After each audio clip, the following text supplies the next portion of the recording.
He made him unaware of the danger and made him useless to the demons.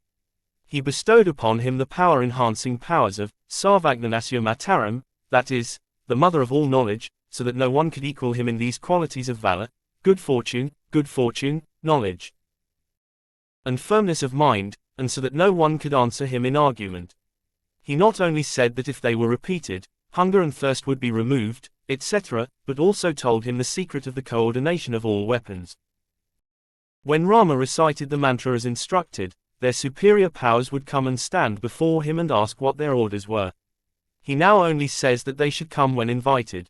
This is proof that they will come to his aid when he wants. Second instruction, Kriya trade related to the Kshatriya religion. The sage tells Rama to kill Tartaki. He says that there should be no hesitation in the fact that she is a woman and that femicide is not appropriate. He explains this matter in a way that is foundational to the weighing of all the factors that should be considered when working for the welfare of the people. A prince should not shy away from any duty to achieve public benefit, he should not avoid it. Killing a woman should not be considered a sin. Here is a fundamental reflection. The poet here paints a picture of what an ideal Kshatriya should be like as a human being, as a prince, as a king. He should naturally overcome the weaknesses and shortcomings of an ordinary human being and practice Dharma. No matter how much hardship and loss he suffers because of it, when he has to fulfill the demands of others, even if it is possible to avoid the consequences of such poetry, he does not work for that benefit. He leaves his own life, he kills everyone, Rama says, aparvad bhayabhita, meaning that his fear is an exception. Therefore, Kim again said, Janakatmajam, did he get into trouble for Janaki? In the Uttara Kanda, he orders that his brothers should not speak a single word against his decision. It is difficult to live with such a man, but that is how he is made. Only then can he do any work.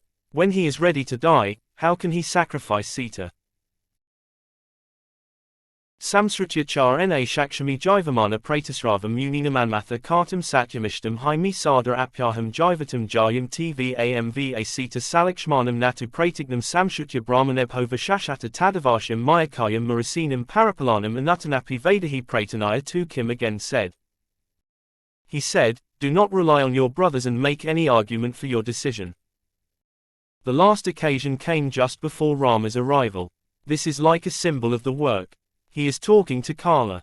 While he is engaged in conversation inside, he orders Lakshmana, as advised by Kala, that no one should disturb his solitude and that no one should be allowed inside even if he comes to the door. Anyone who violates this order will have to pay the penalty of death.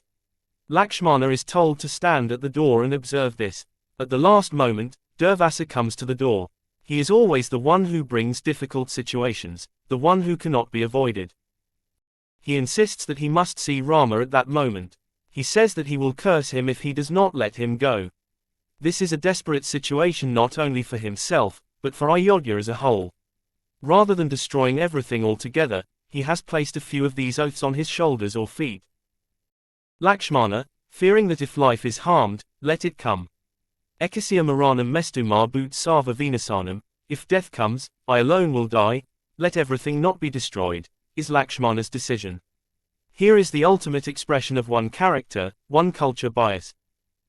This shows how high-minded Lakshmana's soul is. Rama and Lakshmana are described as the epitome of behavior. Similarly, the Ramayana praises the qualities of a great Kshatriya, and another representative is Bharata. Some special incidents. Some of the sub-episodes of the Ramayana can be examined further.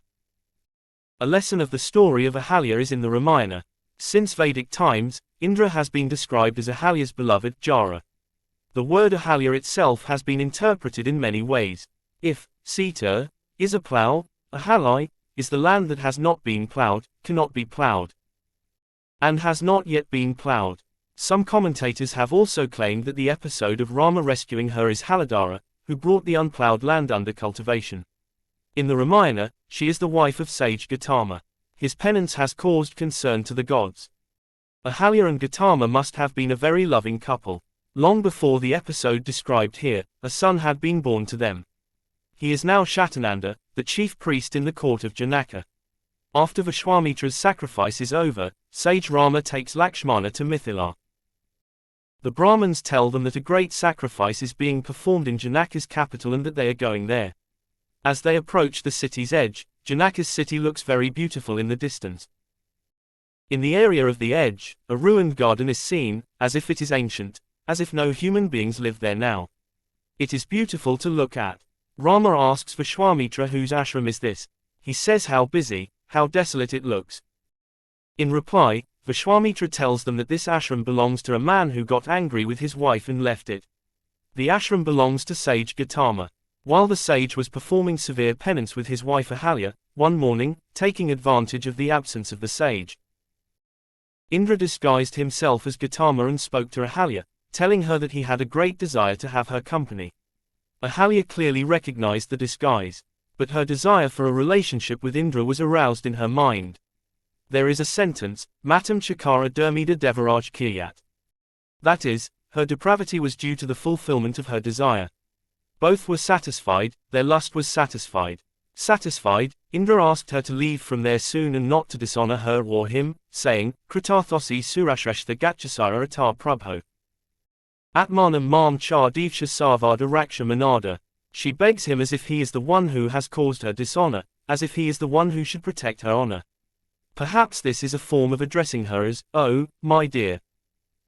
However, the situation develops like this. As Indra was going out of the ashram, the one whom Indra was afraid of, trying not to catch the eye of Gautama, came and stood in front of him. The sage had taken a bath, his face was radiant. He was coming towards his cottage. He had a dava and a samotta in his hand. He was holding these puja items in his hand. Indra was terrified. He started trembling. His face turned pale. Seeing Sahasraksha in his disguise, the sage could easily suspect that the rape had taken place inside his ashram. The sage became angry. Vipalobhav. In a pitiful state, Indra returns to his capital and tells his story to the divine sages. The sages use magic to bring him the testicle of a ram and treat him. The procedure is like plastic surgery.